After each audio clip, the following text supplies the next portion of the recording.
കോടതി മുമ്പാകെ സത്യം മാത്രമേ ബോധിപ്പിക്കാൻ പാടുള്ളൂ. എന്താ ഇനി അങ്ങനെ പറഞ്ഞ ഞാള് കള്ളത്തരം പറയലുണ്ട്? ഞാളെല്ലാം സത്യം തന്നെയാ പറയലുള്ളൂ. എന്താ നിങ്ങളുടെ പേര്? എന്റെ പേര് ജാനു. താങ്കൾ നിരപരാധിയാണെന്ന് താങ്കൾക്ക് തോന്നുന്നുണ്ടോ? ഞാനല്ലടോ നിരപരാധി. ആ കൂട്ടിലിരിക്കുന്ന വെറ്റില മോസെ, നിങ്ങൾ എല്ലാരും കൂടിയിട്ട് എന്നെ അങ്ങനെ നിരപരാധിയാക്കും നോക്കണ്ട. അങ്ങനെ തന്നെ ജാനു പറഞ്ഞു കൊടുക്കിഞ്ഞി.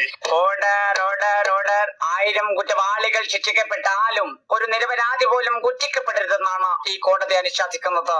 ഇനി ബ്ലാക്ക് കണ്ണന് എന്താണ് പറയാനുള്ളത്? അത് ജഡ്ജി പിന്നെ നിരപരാധിന്റെ അർത്ഥം എന്തെന്നാന്ന് അറിയാത്തത് കൊണ്ടാണ് ജാനുവിനോട് അങ്ങനെ പറഞ്ഞു പോയത്. ദയവ് ചെയ്ത് ക്ഷമിക്കണം. ഓഹോ അങ്ങനെയോ? എങ്കിൽ അടുത്ത ചോദ്യം ചോദിച്ചോളൂ.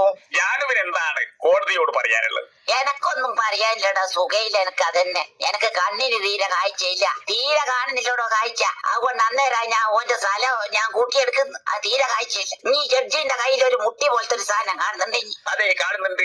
എന്നാ ഞാനത് തീരെ കാണുന്നില്ല. കയ്യിലുണ്ടോന്ന് തന്നെ ഞാൻ അറിയുന്നില്ല, തീരെ കാണുന്നില്ല. എങ്കിൽ ഞാനൊരു കാര്യം ചോദിച്ചോട്ടെ, താങ്കൾ സ്ഥലത്തിന്റെ ആധാരം കൊണ്ടുവന്നിട്ടുണ്ടോ? ആധാരവും കൊണ്ടുവന്നിക്കില്ല കുരിപ്പെ, ഒരു കൂതാരവും കൊണ്ടുവന്നിക്കില്ല. Order order order. പരിശുദ്ധമായ ആധാരത്തെ കുതാരം എന്ന് പറഞ്ഞ് അവഹേളിച്ച ജാനു കോടതി അലക്ഷ്യത്തിനെതിരെ കേസ് ഫയൽ ചെയ്യാൻ പോവുകയാണ്.